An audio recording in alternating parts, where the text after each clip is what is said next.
commencer. Bon, le prochain conférencier, c'est M. Cédric Pelletier de Solutions Consortec. Enchanté. Ce dernier, possédant près de 4 ans d'expérience en arpentage, M. Pelletier s'est spécialisé sur les nouvelles technologies de captage et de modélisation de nuages de points. Avant de se joindre à Consortec, il a œuvré en tant que technicien en arpentage dans une firme d'arpentage de la région de Montréal. À l'emploi de Consortec, il s'est impliqué dans le soutien technique, la formation et la personnalisation des solutions géométriques d'Autodesk, incluant AutoCAD, AutoCAD Map 3D et AutoCAD Civil 3D, ainsi qu'avec les produits FME de Save Software. De plus, M. Pelletier a pris en charge la gamme de logiciels et de scanners Leica, tant pour l'implantation de projets, le soutien technique que pour la formation. Je laisse place. Merci. Donc, bonjour, je vais vous présenter aujourd'hui 2 logiciels, en fait. Le logiciel principal de la compagnie Leica qui s'appelle Cyclone. C'est un logiciel avec plusieurs modules qui vont nous permettre de, à partir de l'importation des nuages de points venant des scanners, enregistrer tout ça, géoréférencer les nuages de points. C'est sûr qu'on va aller très vite aujourd'hui. Moi, je vais plus vous montrer un peu la visualisation et la modélisation rapidement. Je vais aussi vous montrer dans un second temps le logiciel 3D Reshaper de la compagnie TechnoDigit, qui est un logiciel qui va être plutôt utilisé dans le maillage 3D des nuages de points, donc pour faire de la volumétrie ou de la modélisation aussi. Donc, je vais commencer par vous montrer, en fait, 3 stations qui ont été prises pour relever un viaduc sur l'autoroute 30. Donc, pour voir un peu de quoi ça a l'air, un nuage de points venant de la station. Donc, ici, on est sur le viaduc. Donc, ça a été pris avec le scanner P20 de Leica qui prend 1 million de points la seconde. Vous voyez, quand j'arrête de bouger, là, on a vraiment la pleine résolution qu'on peut avoir.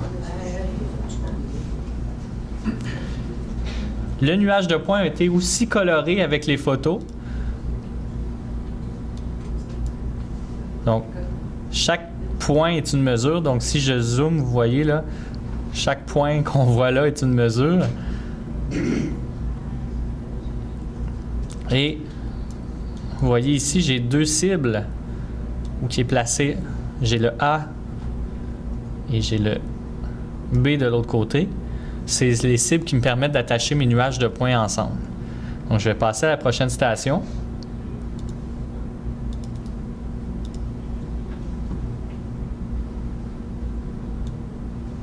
Donc, vous voyez les mêmes cibles que j'ai, on les a visées dans une deuxième station pour pouvoir relever en dessous du viaduc.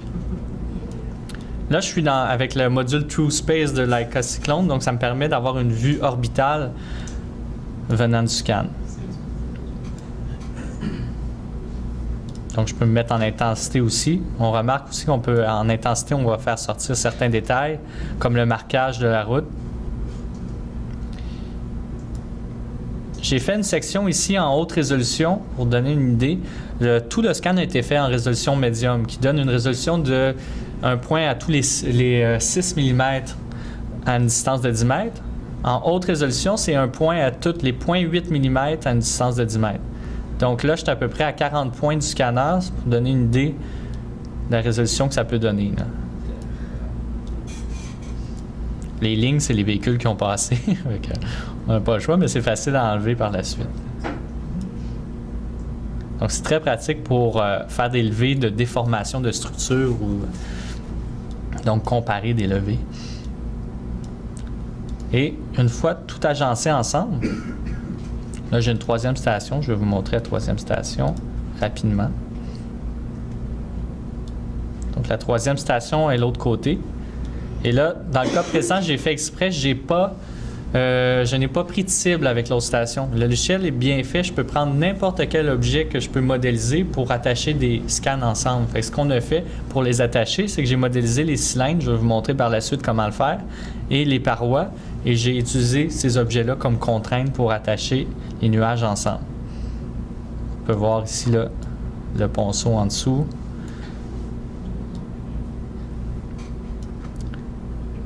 Donc, une fois qu'on a agencé tout ça ensemble, on va avoir une vue libre. En fait, je vais fermer ça.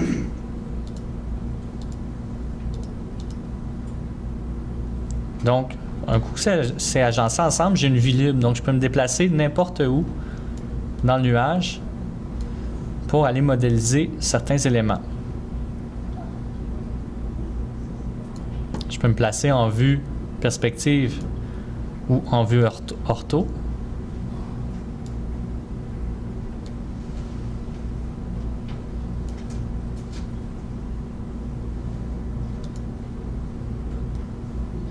Par exemple, pour le centre-ligne, ici, je pourrais tout simplement le dessiner en pointant directement. Là, je vais le faire grossièrement, là, vraiment sans précision, mais je peux prendre des points tout simplement comme ça. Et ils vont se placer sur le nuage de points. Là, je pourrais avancer pour avoir une meilleure précision. On va aller.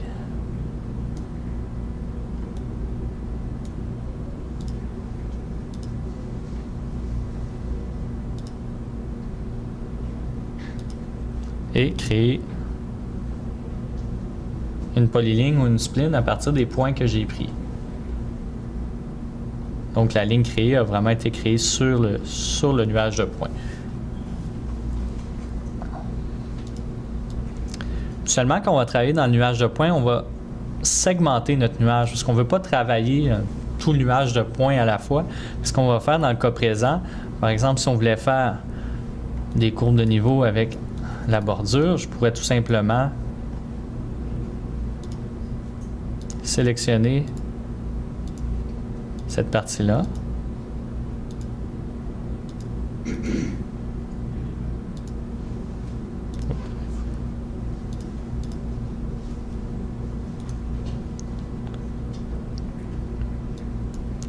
Et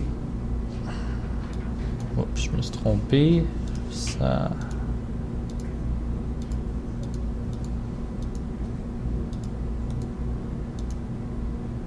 Donc, je peux travailler seulement avec cette partie.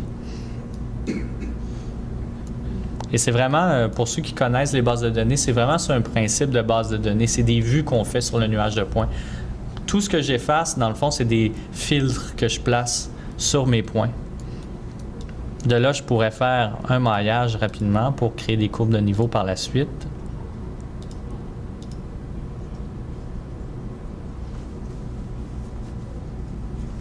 C'est sûr qu'idéalement, j'aurais dû enlever les arbres là, pour avoir un meilleur maillage.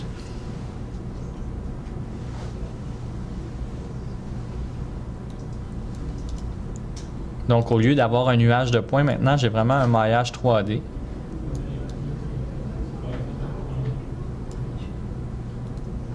À partir de cet objet, je peux créer des courbes de niveau.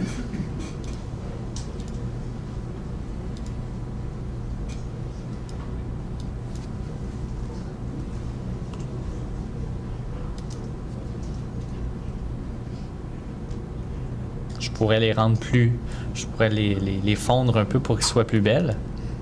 Et avec l'objet créé, je peux, par la suite, le transporter dans mon modèle original. Si on regarde bien ici, l'objet créé a été ajouté dans mon modèle original. Pour ce qui est de la modélisation du viaduc ici, on a des outils, des algorithmes de détection de forme qui vont nous permettre de modéliser facilement, par exemple, ici, les cylindres. Donc, avec un point sur un cylindre, je peux détecter sa forme. On voit les points qui sont sélectionnés. Et modéliser un objet 3D par la suite.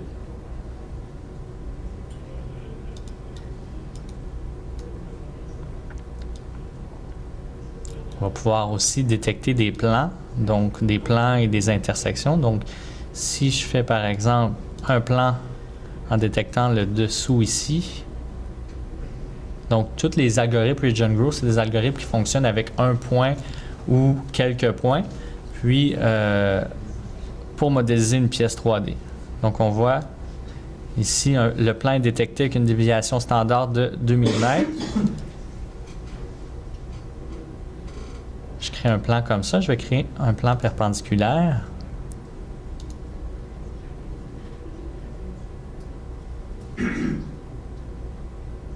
Il va chercher vraiment plus loin, là, les points.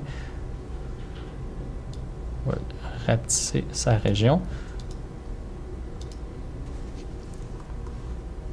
Suite à ça, à l'aide de mes deux plans, je peux avoir l'intersection parfaite.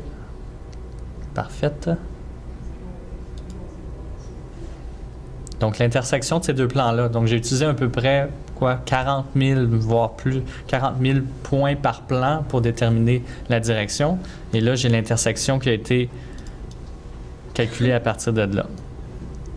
Donc, on est assez certain de la précision de la mesure. On peut faire aussi du dessin 2D à travers l'univers 3D. Par exemple, si je veux tracer les portes du ponceau ici, je pourrais créer un plan sur le devant du ponceau.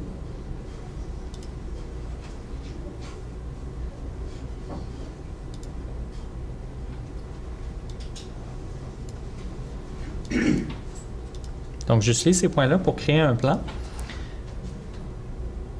que je vais transformer en plan de référence. En fait, le plan de référence, là, je vais chercher ma barre de menu un peu, puisque la résolution a changé, je ne la trouve plus.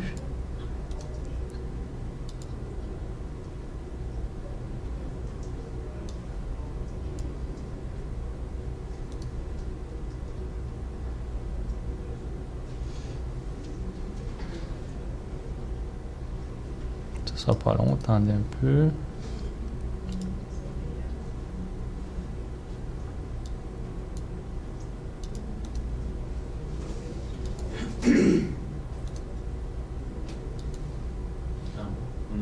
Je la vois pas, sûrement dans le deuxième écran ou quelque chose comme ça, là.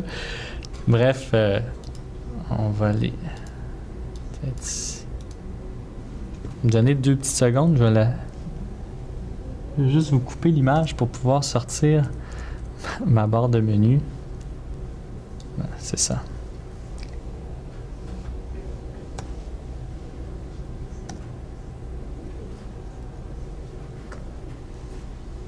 La voilà. Donc, elle était juste hors de l'écran. Donc, à partir du plan que je viens de créer, je vais faire un plan de référence. Un plan de référence, ça me permet de dessiner en 2D, mais à travers un monde 3D.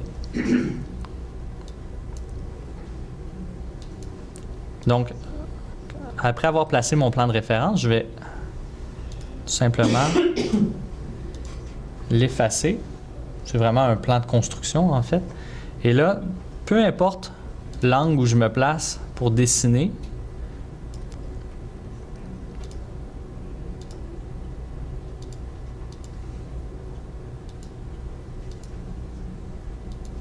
donc, si je fais comme ça, je ferme mon plan de référence.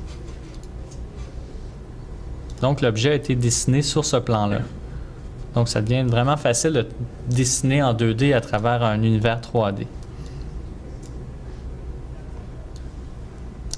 Donc, c'est sûr que là, je vous montre rapidement quelques fonctionnalités, comment un peu travailler avec le nuage de points. Je vais vous le montrer aussi dans un autre logiciel. Est-ce que les couleurs que tu as sur tes pixels, sur tes points, c'est-tu parce que tu l'as couché sur de l'orthophoto ou c'est l'appareil qui prend aussi? C'est l'appareil qui prend la photo. Je vais vous montrer ici, en fait. Si je prends ça ici, station 1.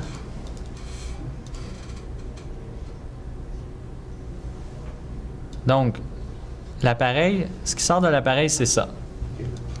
Avec les photos, à l'importation, on va demander de colorer le nuage pour avoir ça comme ça. Pour vous donner une idée, là, donc vous voyez la portée, ça c'est vraiment le lever à partir qu'une seule station en 1 minute 49. Donc c'est vraiment... l'appareil prend 1 million de points la seconde. Donc, pour vous donner une idée, le viaduc que je vous ai montré, on parle de 45 minutes de travail. Pour ça ici, je vais vous montrer un petit secteur, un petit quartier.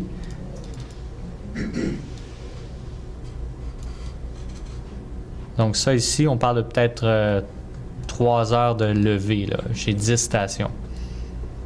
Et je suis allé prendre aussi en dessous du viaduc ici. Ça permet de fonction intéressante. Tous les points du nuage, la normale a été estimée. Donc, on a vraiment une direction au point. Et je peux en fait activer le mode silhouette. Ça permet vraiment de détecter comment je pourrais dire, voir ce qui est en dessous, parce que le mode silhouette va rendre transparent tous les points dont la normale est en ligne avec ma visée. Donc, ce que ça donne, c'est si je suis par-dessus un viaduc comme ça, j'active le mode silhouette.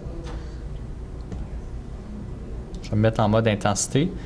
Mais je peux voir la structure en dessous parce que je vois tous les points qui sont dans cette direction-là. Donc, on voit très bien les colonnes ici qui tiennent et toutes les poutres qui traversent le viaduc. On va voir le chemin de fer, la clôture, les bordures, on va les voir vraiment facilement dans un mode silhouette.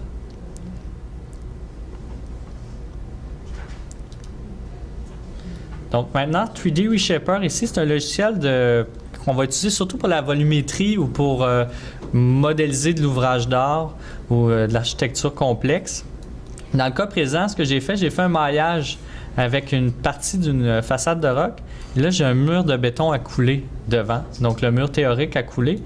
Je vais vous montrer comment c'est simple. Je vais désactiver ce maillage-là. Ça ici.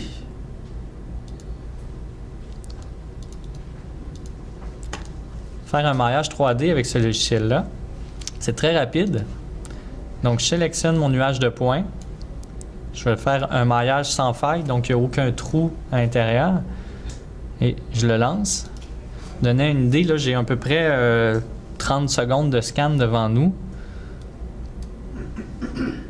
Et ça me donne un levé assez complexe de ma façade escavée de roc.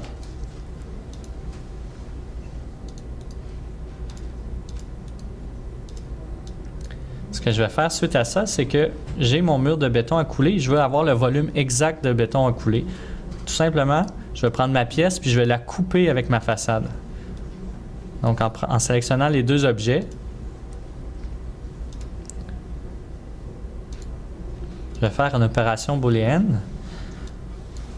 Donc, je vais tenter la première opération. Ça se peut que ça ne soit pas la bonne. Je fais Preview, je vois le résultat. C'est pas ce que je voulais. Prochaine solution. C'est pas ce que je voulais non plus. Là, c'est le contraire. Donc ça, c'est ce que je voulais. C'est le béton qui va être coulé sur la façade. Je veux le volume, propriété, clic droit, j'ai le volume exact. Donc ça, on parle de... Ça prend 2 minutes de faire ça. Puis si on le faisait par section, plus un levé par station totale, on parle peut-être d'un levé de au moins une journée pour avoir une précision pas équivalente, moindre. Autre chose que je vais pouvoir faire à partir de là, c'est que je peux dessiner rapidement sur le maillage que j'ai créé. Donc, je pourrais faire des sections comme ça. Avec 2 points, je peux créer une section. On voit le dessin tracé. Si je rajoute un 3e point, j'ai une section selon le plan. Et je peux faire aussi des sections selon un alignement.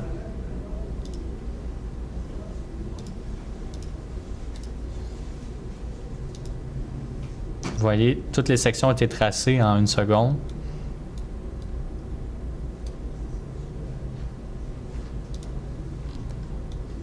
Là, ce que je vais faire, je vais modifier un peu ma façade, puis je vais comparer ma façade modifiée au nuage de points original. Donc, dans le fond, on peut se servir de ça pour faire de l'analyse de déformation. On va voir comment ça fonctionne.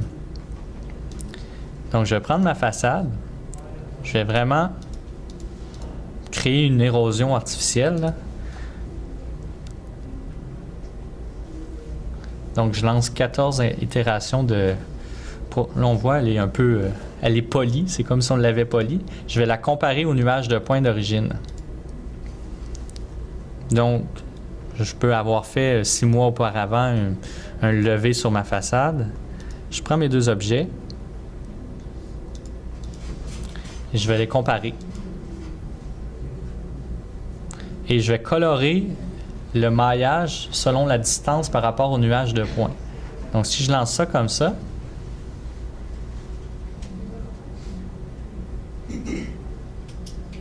donc, vous voyez, ici, j'ai l'échelle de distance. Donc, rouge, c'est à 27 cm du nuage de points. Bleu, c'est moins 27. On peut vraiment jouer avec l'échelle pour faire sortir des détails.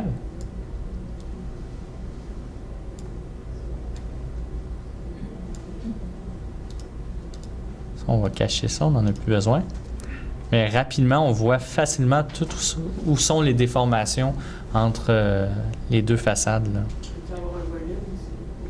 Ben, il faudrait que... Là, je ne peux pas avoir de volume parce que c'est juste une surface, mais je pourrais le calculer par rapport à un plan ou... mais ça se calcule facilement.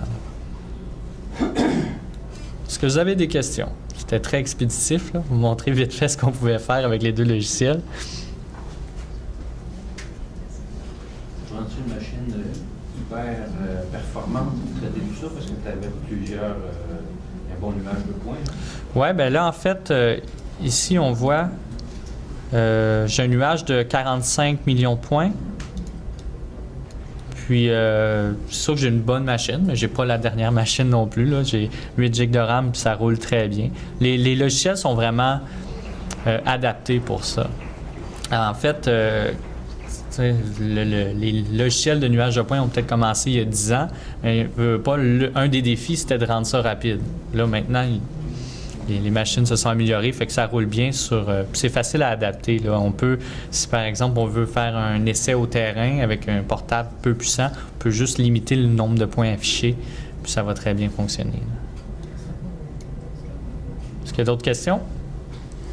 Est-ce qu'il y a des essais que vous voulez faire dans le logiciel? Sinon, je vais être au kiosque là-bas. Il y a plein d'essais que vous voulez faire, comment faire des sections, comment modéliser tout le viaduc en 3D, comment on s'y prend. Bien, je vais être au kiosque par après. Bon, bien, parfait. Je vous remercie. Merci.